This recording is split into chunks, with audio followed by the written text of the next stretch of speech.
more knowledgeable, then they might block the elbow escape. Okay, so let's say everything's good. I'm blocking them out. I have my elbow in the hip. My arm here, I have to free it, right? So I step 2 feet on the ground, I bridge, boom, I get the arm under. I get to my side, okay?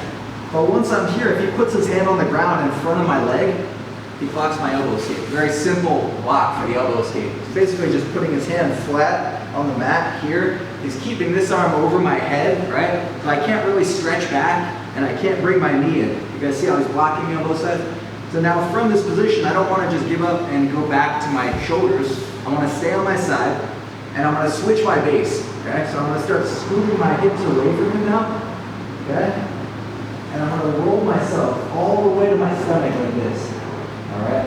And now from here, I'm going to bring my elbows in first to defend my neck. He might try to grab me in a headlock, guillotine, whatever. And then from here, he might run around trying to take my back. So I'm going to come up to my knees and block the hooks, okay? I'm going to make sure he's unable to get his feet inside my legs and get a seatbelt grip like this. This I don't want. This is very, very bad news, okay? So we're going to what's called the turtle position, which is basically my feet are flat, tucked under my butt, my knees are open. I'm going to put my elbows on my hips, middle fingers on my temple, forehead on the mat, like this, okay? This is pure defense, pure grappling. We're not talking self-defense right now, okay? We're going to get to a little bit different option in a minute. But for right now, assuming the person's trying to choke you, trying to get their hooks in, you want to end up here, okay? So one more time. We're here, block the hip, block the mount, okay? You do a big bridge, boom, get to my side here. I'm holding him away, but he blocks my knee from coming in. You guys see that, right? His hand reaching back. As soon as I identify that I can't put him in the guard, I go the opposite way. My hips start scooting backwards, just like the shrimping drill we did in the beginning. So I'm scooting, and then I'm just gonna straighten my legs, and you see how my body naturally rolls down. And now from here, I protect my neck first. Boom, boom, boom, right? Protect your neck first. If he runs to my back here, I come up to my knees, make sure he can't get any hooks in, make sure he can't reach in my collar and choke me out.